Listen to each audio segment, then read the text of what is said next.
Pandora Swift, everywhere you go. Nije namura mwamurungi oriyo narondeje unungi yo kupangisa hotel unungi yo kuraramo reka kubonabona tambura no murembe za har Pandora Swift booking app oreba maju na hotel nyamurungi omwanya gono gor kwenda kandi ujuke ngo booking anitwe no sharuko kwa kabeyi na ningo barand road abina maju go kupangisa na za apartment za har Pandora Swift ozitekeho nuko wapangisa bagume barakuke kuzireba kandi wene nabwe ne kuyamba kuteka mwa bapangisa bawe bona bakabana ho bagumana bakushashurra utagire kutegana subwa na ningo mpangisa haba hinejo yo kupangisa kuri nogiteka apeji riro kugenda kuterera ni wotunga kasente wamara kubukinga hoteli yo kuraramo room yawe nogishanga werwe kutegerize ni mubakama ba hoteli muhandikise hoteli zanyu aha apeji nuko cyangwira ba customers okuzireba juba downloading apeji ningo za www.pandoraswift.com ningo teresimo ya 000 ashatu na mukaga nkaga na mshanju anani ibiri Pandora Swift booking app oheze bwangu hize.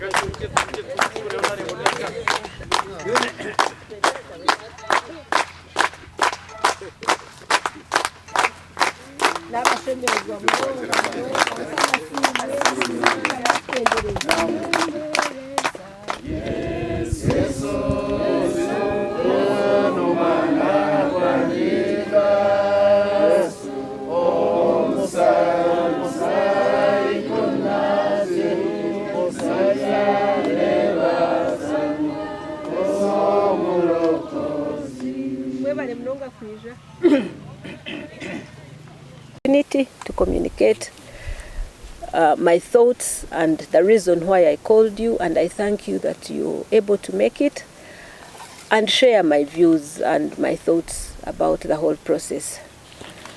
Good afternoon once again.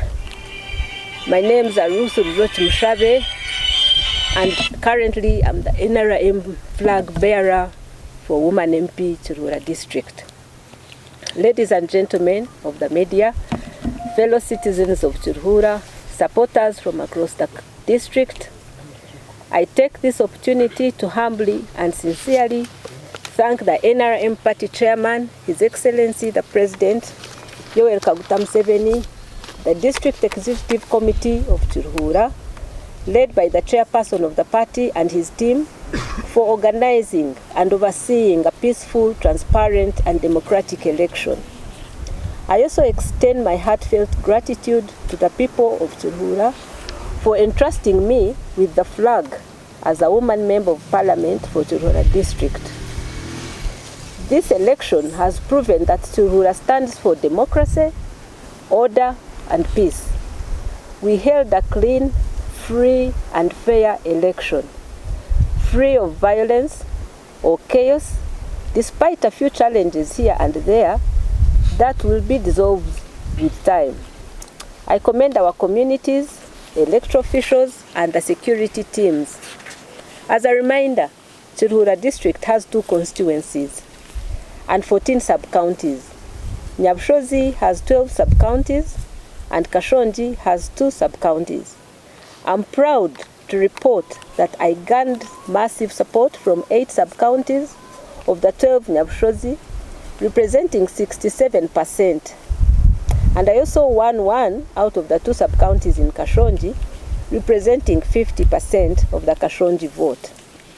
Altogether, I emerged victorious with a lead of 3,552 votes over my fellow candidates. However, and this is the point that I really called you guys for, recently my attention has been drawn to self-seekers or a group of people who want to cause violence, hijack my victory, and tarnish my supporters and family after losing. These are the same people who want to cause chaos in Chirura, a district that has been peaceful. These individuals are using media. From reports, these people planned this whole thing well even before going for elections, after knowing that they had lost support as Plan B. Social media accounts that were fake, like on Twitter, there's a One Joy of Life. Specifically, this account targeted and attacked my innocent family, even when some of them hadn't come to Turhura to start looking for my votes. They were still in their offices serving the nation that the president trusted them with, and they've worked there for more than 10 years. These ghost social accounts systematically attacked my family day and night. And with help of friends and intelligence, we get to know these people. After they lost the election, they rolled out their evil plan to tarnish, mudslide people's names by spreading wrong information. Examples: they started with my husband, Mr. Daniel Mushabe, when they said he wasn't in the register, yet he voted at Nyakahita. They also alleged that he ferried people on lorries.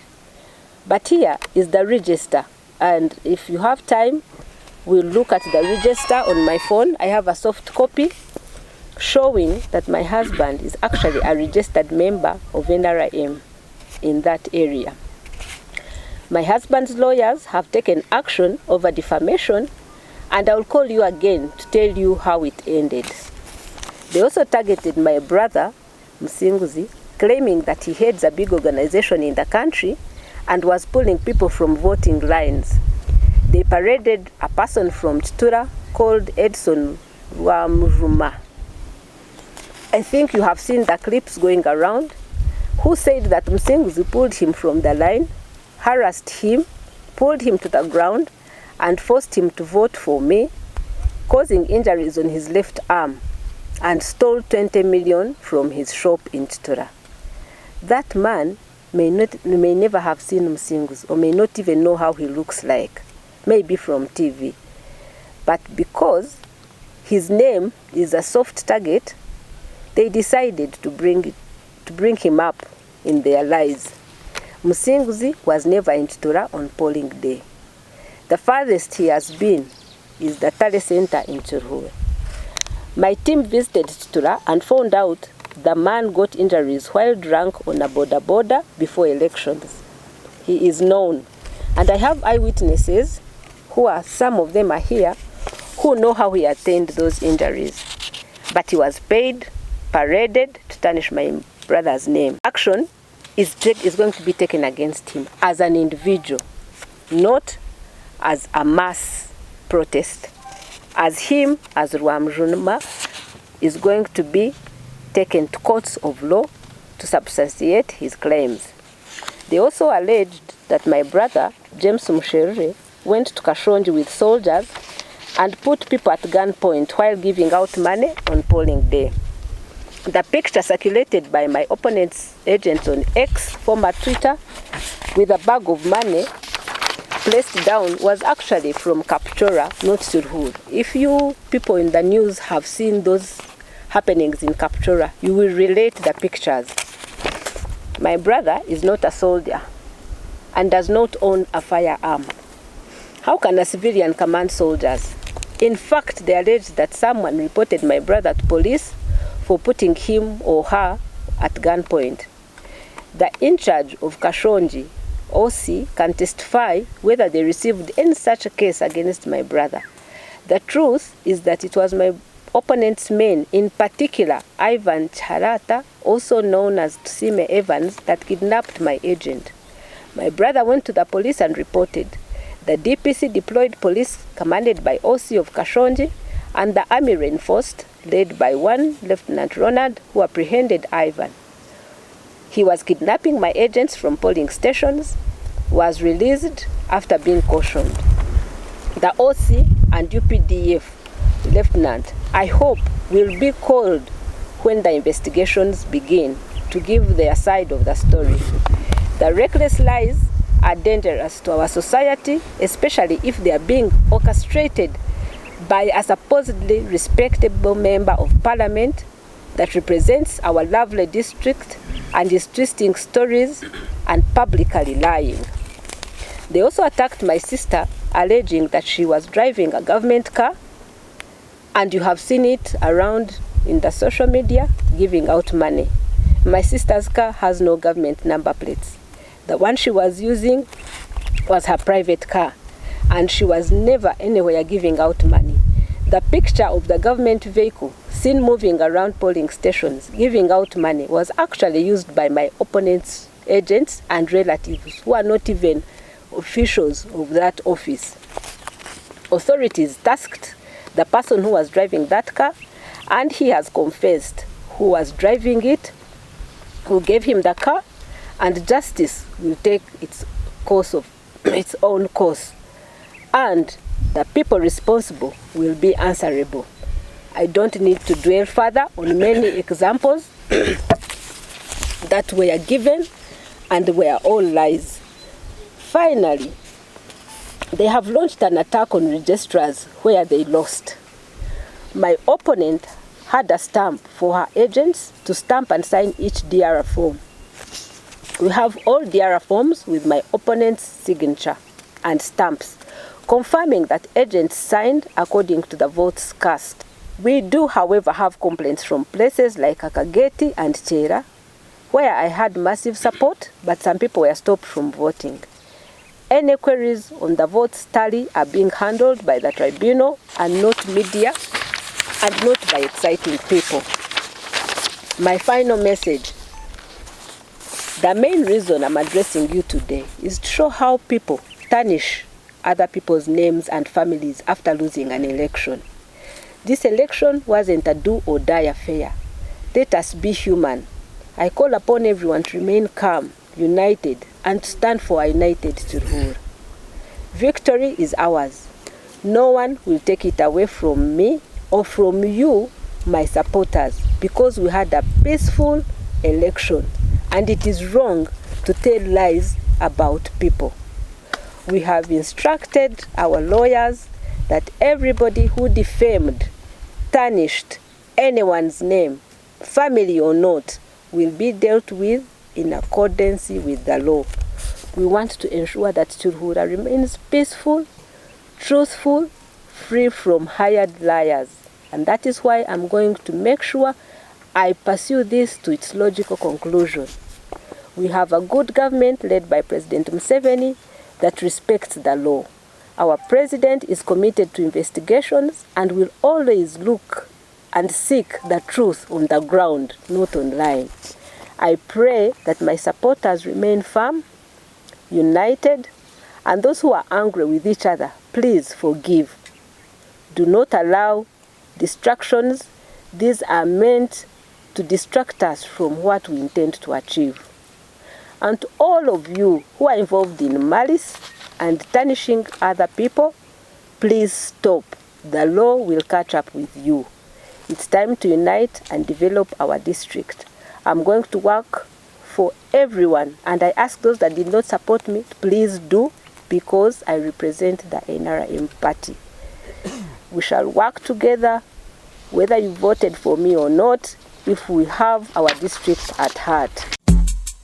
Odga murimbarra ninga notekateka kwijo murimbarra abaling suits beno buraro bwamani munonga kandi benene bitanda birungi tibakakoma buraro benene bala nungi bozirimecho kumye cyaburi muringo benene hotelo halimu emere yakiraguju nangwa n'ekijungu kandi orende emere yo kutwara waba baling suits nacho barakikora echo mujungu ari kweta ngo niteka we bene na sauna na steam ogesolo na massage basa kubura bayikira kugira ngo akoboherezobwe parking yabo ne yamani munonga kandi nimpango ebyo kwerinda byabo biri guruguru munonga kandi abaling suits barashango mu rwembo rwambara omuri Katete waruga parking ya boda boda ya St Mary's ori kwenda ku booking orabasa kurabera namba ze smage 079 kaga na mwenda kandi orabasa kugamba na director wa link suits ori kurabera namba ze smage 0 kaga nemwe 5595 ogesero ne ya 0 kaga nemwe 5595 twena katurukangira link suits kugira ngo tutungo buhereza burungi. Banishoma statement yanje eyimbeteire icyo kubanza nanimba simwe mabanyamahurire okwija mu kampo mwanya gwanyu nani nsima President Museveni ahabwo kuba umwebembezi wo mutano uranga yatuheire nabani nsima nabebembeza ba NRM aba district yitu nani nsima abantu bona bakiruhura kukira munonga babanderera karuru akampero buhanguzo kandi nimbaraga nsano kubarekeraje so nani imbagambera ngo akarura kakakagendaje nibyo twantugamba ngo districts ezinde zitaraje zirebebembeze nkaba twagizire bariyo no bakigaruka mu bururu mbwe nito nga district yitu tukagira karuru karungi kandi nabasima nabagambera ngo kiruhura nka district ine amagombori 18 n'amashaza 2 irya Nyabushozi rumwe amagombori 12 irya Kashonje rumwe amagombori 2 Nyabushozi nkasinga na 67%, Kashonje nasinga na 50%. Toto votes nasingise owankuratiro wabiro wakabiri kaburyo burure 1352 konka nagira nti ekimbeteri munonga nebiriyo nibizo amahurre ebishuba ebyomwa hariyo waba nasingiye atwire mukuta omu media hariho emtendero ninga organiza NRM zinkuteka ngwitwa betsimbira ticket ya NRM twakubiri tukuratire konka twire muyazo mu mahurre yabeha kandi tikatandika kare batandika kwigura fake accounts nibahandika haba family members banje then hat kwandi tubasingire bahataha agundu mutindo bashashura abantu kugamba ebishuba kandi naningambira abo abagambire ebishuba nguba lawyers banje tubaheire instructions ninga tubaheire okuhandika nguba babashabe beheyo ebabehire babatabihireyo ntija kubataho omumateka nk'uko bwa Uganda gari bagambe ebabiri nibagamba omu media barebe ngo babyemerera kandi ntija kubahandikira nkaburyomwe nka Edison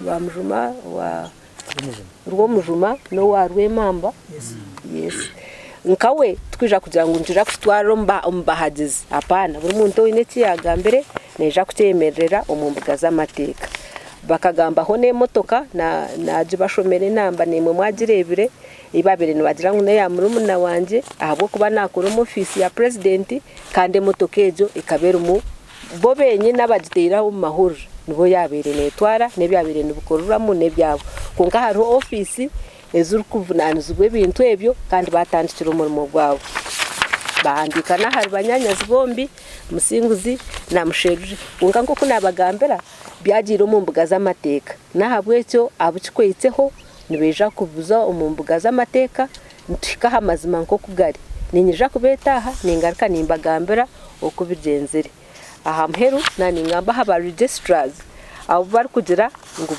bakahindura results kandi abunabere tsimbire naho babere beneho ba agency babere nibekirizana na ba agents banje bona bakatahe mkono bona wakaine na stamp bakataho stamp se byari kugira ngo bakindura nibi konka kandi nko kutwagamba twagizire ba lawyers nawe ahababire tindi kumanya hababire tegereze copy yanje byahababire kujigarkamo uko kwamateka gagamba bakagamba na msheja wanje ogu ngutari mu NRM register mwe ko kubihe kintu nkecyo ecyo uri kubasa kuzo mu register ya NRM hatu no bwakuzamuka bajote mu ndondero go muntu nibakurondera izina rye no yayihandikise na buri kintu kukiri konko kazomesho gabantu nahampeho kakigambirira nkamazima noba noyeshwaza konke byo tubyanje ba lawyers beitu bamuhandi nani bagambira ngo kwihaho kwenda kushisha izina rya family ya yindi kurugamo no yindi kushwerwamo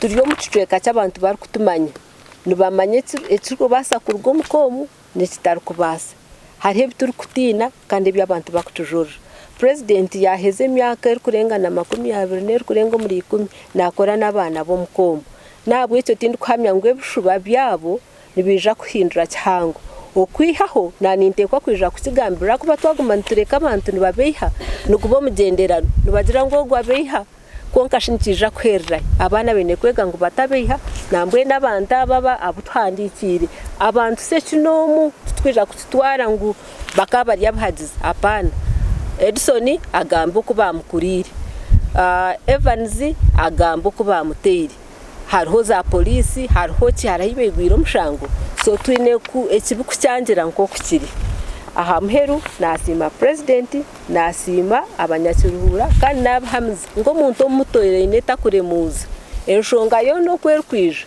nuko ndkwija kugikwata nkendera nayo mbaheire ansa ninga mbaheire kuburahendere nishaba abantu mwena abampagire n'abatarampagire ngo mureke ibintu byo natubigaje nyuma tuyimutse tukorere district yitu egumene yakanko kwe yakirombururo yataka tushabegero mududu Nendugarwe Mamba. I'm a resident of Remamba Parish, Chitura Sub-County. Akaruru kakaba kariya kihorere tahina itwa abiri tushango buremezi ubona tahine barwine tahine nangwa bagambira ine kubi kuyeho nko umuntu nyo chance asamnonga no kwije kureba ka clip akabere nkagenda mu media barakugira ngo bakatera umuntu andi de particular barakugira ngo bakatera Edison Rwomujuma indungu mucyarecho on that day tukatera karuru kahwa kandi ne kintu cyabera mu cyaro ngustora kirebere nga stora kimanyire intekateka hakabaho okupanga panga there was some sort of concoction kugira ngo bakore cyo bakore cyo abo kuba no bukuriba kantu ako na background ayi bagikorire no bukuriba ka clip akora nkweri akantu ko kakatekwa so nicyo busasa bunonga kuranga uburuku bukurugamo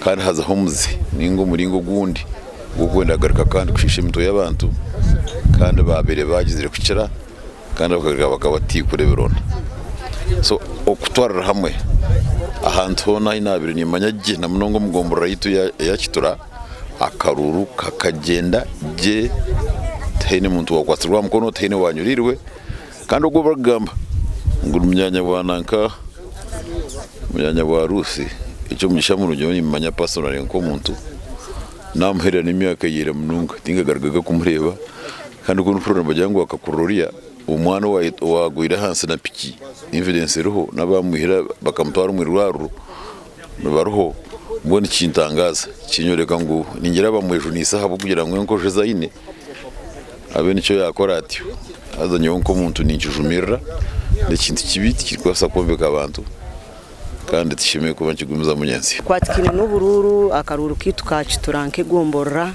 kakagenda je munonga turagizira mu ntaro ahiba tusingiritwe nk'abarusi tukicereza kandi kirebeka ngo aho twino ho hagize ubuce konka tukateraje akaruru munonga karigireyo twasimara hanga tukatandakaje twahenderaje na naba bari complaininga ngo bakabatera mu karuru nko mwami Edison Rwomujuma ubwo murukagwe na rwo gwarwe mamba murukagwarwe mamba n'ugwatana no gwabweza Edison uwenka akagwa na piki arukurigigorra omutahu nasinzire buzima nyine bwino eriyo yenyini mbwena kiza yakwata eze enture za accident yazireta yazwanzya omukaruru kwitko nkanimba hamiza nk'abanyamahurre obumazima nindahira omisineri ya ruhanga Edison akagwa accident tubaramuterire mu karuru akaruru kitwa kagenda munonga tukatandakaje kandi twahenderaje mbwe tusima yenaremu tugisima munonga abo kubitwe emetuma yitu twine emetuma yenaremu ije nunje munonga etanu mukurwana etanu mukwakanisa ahatsigara nabasima nasigana ndikeberonje Silvia okurugwo muri kituranke eta apurumabati abantu bamanyanka senior citizen ndio mutezi wa karuru wa Kiruhura muri Kiruhura district ninteranshwere parish nhondo kutera akaruru kangi a senior secondary school akaruraka tukatandika n'ubururu bwa structures bakagira ubusinge bwingi bunonga buri yomwe kana amanyarukuza kandi nsima president Museveni na government kureba ngo bakareta ubururu bo mu mugongo niwe nimbukunda munonga kandi mbukunzire kureba ngo umuntu nobo kumuhasente nobo kumuhaki nazo mu mugongo kwari kwananda kufitera akaruru kwari kurya habiri nyinshi kareta kufitera akaruru natina konka kandi kwari kuza musaide yasinga no manyangu basinga narutwasinga so akaruraka nyonka kunziri kandi kagumizemo amazina nyomba nyataka tura Sarongo kandi mbire ndukudineta w'oburu wa Rusi nkasaba konte kudineta kituranke gombora erimwe miruka mukaga kandi erimusereza makumyana ezimbi ndidinga abururo nyowe nko ovire ni nkurubururobu natangara kunahurira ngo Edison rw'umujuma ngo akaterwa mu karuro akabire kari hagati ya kitora icyo ne kishoba ahabuko banyowe ngenza rwa ya kitora ngutimfurikire nasye myaka nkaganisha tuyo bukuru Edison taratirwa mu karuro kandi akarura kakagenda je okukira ubundi bururu bono buratirweho muri cicweka abandu baterwa abandu konka karuraka twenda kusima NRM akaruraka twenda kusima na kirura deki abo controlling aje karuraka tariho watirwe tariho wabona bonisibwe hakaramu n'abasirikare konka abasirikare bakakuma ubusinge w'abantu tariho umuntu wabona bonisibwe ebintu bibagamba nyina mununga nahura mbagamba musinguzi nyonka musinguzi wabakudineta wegombora kitora tinda murebereho nizo baneri narumo tukatera karuru kitu peaceful twakateraje kandi twakashizaje Pandola Swift, everywhere you go. You can book a hotel with very nice room with Pandola Swift. Pandola Swift, everywhere you go.